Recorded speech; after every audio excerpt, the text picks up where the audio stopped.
ओम शांति। आज बाबा की ट्यूसडे की मुरली की पहली बात है। बाबा ने कहा सबको शरीर छोड़कर शांति धाम जाना ही है। उसको अमरपुरी भी कहते हैं, उसको परम धाम भी कहा गया है गीता में, उसको कई लोग भगवान का घर, मुक्ति धाम, बहुत कुछ कहते हैं। और लगभग हर इंसान जिसको ये अज्ञान है या समझ नहीं है शरीर और आत्मा के बारे में, वो यही चाहता है कि वो कभी ना मरे। हालांकि मरना शब्द रॉन्ग है। मरना शब्द तब होता था जब कोई 100 साल से पहले शरीर छोड़ता है।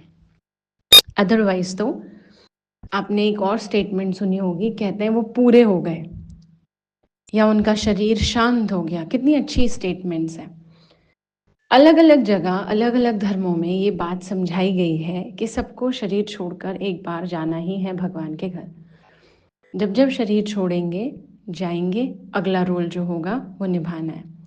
तो बाबा ने कहा ये भावी कोई टालना भी चाहे, भावी मतलब है जो भविष्य में निश्चित है, जो होगा ही, ये कोई टालना भी चाहे तो नहीं टलेगा। इसके लिए हम कंप्लेंट्स करें, इसके लिए हम दुखी हों, रोएं, पर ये एक सीन है ड्रामा में जो होना ही है।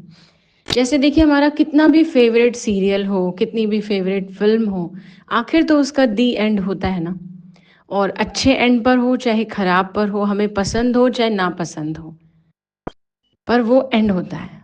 और अच्छा है कि कुछ एंड होता है, तब जाकर वो नए सिरे से शुरू हो सकता है। तो शरीर के साथ भी यही सिस्टम है। ये बात जब कई आत्माएं स्वीकार नहीं कर पाती हैं, ना अपने लिए ना दूसरों के लिए, तो वो हमेशा दुखी होती हैं। तो इस बात पर एक बाबा ने ध्यान रखने को कहा है। दूसरी बात आज बाबा ने बोली है, तपस्वी स्वरूप बनाना है और शांति की किरणें फैलानी है। अब तपस्या का मतलब ये नहीं होता है कि जंगल में जाकर या किसी गुफा में जाकर सब काम धाम छोड़ के हम बैठ गए भगवान को याद करने, ये तपस्या है नहीं। तपस्या मतलब है स्थिर होकर अपने आप को एक थॉट में स्टेबल करना।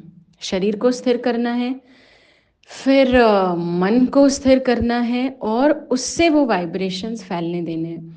बल्कि मधुबन में, माउंट आबू में हमारे एक भाई हैं, वो हमेशा एक बात कहते हैं, करो तपस्या खत्म समस्या। ये एक स्लोगन है। जो तपस्या करेगा उसकी समस्याएं खत्म हो जाएंगी।